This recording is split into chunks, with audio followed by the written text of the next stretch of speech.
Here's everything you need to know before going to EDC Las Vegas in 2023. I'll be going over this list of questions right here so you can have a great time and not end up like this. So first off, how does the Shuttle Pass work?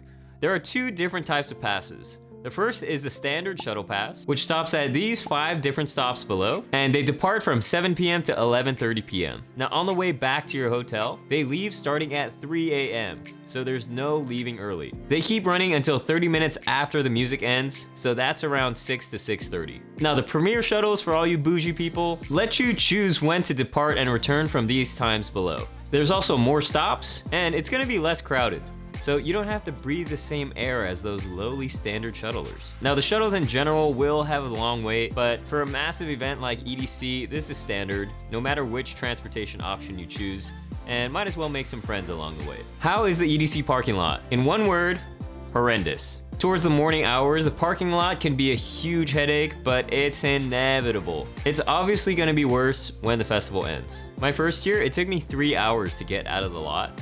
And so the next day, we left an hour early, but we didn't know where our car was, so we spent an hour looking for it, finally found it, and then we were stuck in the lot for another 3 hours. So make sure to pin your parking spots, and also make sure to delete those pins after every night, because one time I followed a pin, but it was from a year before, and so I was lost in the parking lot for another 2 hours. I've made these mistakes, so you don't have to. If you're driving, make sure you bring some water, liquid IV, or Gatorade, and even some snacks in the car so you could enjoy them afterwards.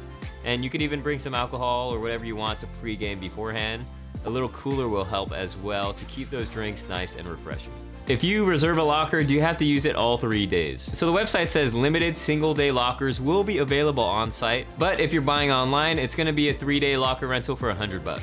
There are 3 locations for the lockers. The main GA one is right next to Rainbow Road, next to the main merch booth. The VIP lockers are at Kinetic Field and another one at Circuit Grounds. But you have to have VIP if you want to use these, so no peasants allowed. Now these are 8 inches high, 12 inches wide, and 18 inches deep. That's pretty massive if you ask me. Our group had 7 people stuff their jackets inside one locker and it all fit.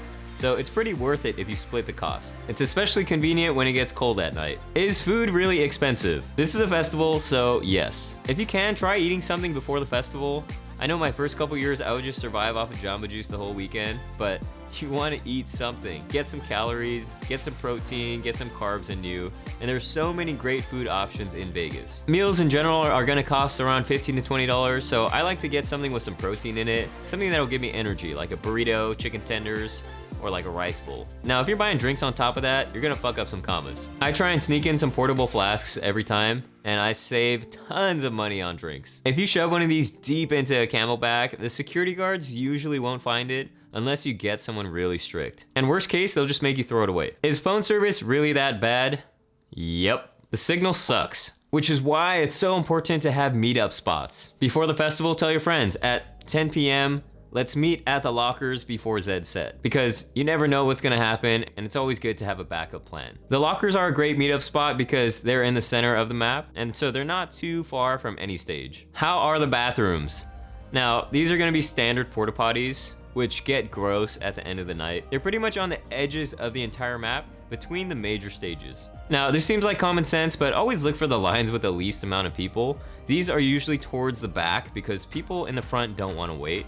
But it's kind of backwards thinking because if you just walk a little bit more, there's usually a lesser wait. The porta potties get foul, but you just gotta deal with it. How long are the merch lines? They are long, and they only get longer as the night goes on. In 2021, it was so cold, people were waiting for 3 hours to get jackets. If you do want to get merch, get it as early as possible so you don't miss all your favorite sets. Do they accept cash? Nope. It's cashless. That way, none of the 100,000 people that are there can get sick. They take credit, debit, Apple Pay, and Android Pay. Do you have any tips for having your belongings stolen? You definitely want to secure your belongings. You want to secure them in your backpacks, your fanny packs, or even in your pockets. I always wear pockets that have zippers on them, just so there's that extra level of protection. No matter what event you go to, there's always going to be bad actors there watching you.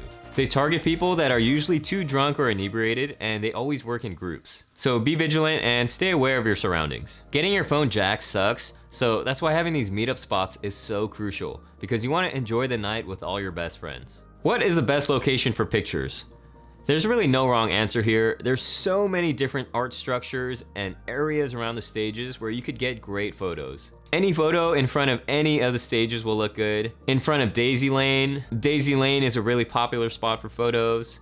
The Pixel Garden's another one, and even with random characters that you find walking the grounds. Take all the photos you want and get that clout, baby. What is the best spot for the stages? This all depends on what you want. If you want more space, then you're gonna be towards the back, but if you wanna be on the rails headbanging, then you're gonna be in the front. My group is old, and so we like to hang out in the back where there's a lot more room, because we don't like being crowded and pushed around. So we usually just find a speaker on the back right side to hang out underneath. Now, if you don't want to be packed like sardines in there, you want to go to a part of the stage where there's less traffic coming in. Most of the time, it's going to be on the right side of the stage. At Circuit Grounds or Base Pod, I'm usually hanging out on the right side. Kinetic Field is a toss-up, but most of the time I'm on the right side. How is lost and found? Sometimes you will get lucky and find your stuff. My friend lost his phone once and he was sad the entire night, and then at the end of the night, he found it. If your phone gets lost, don't sulk over it. Just accept it as a reality. Take that thought out of your mind and just poof.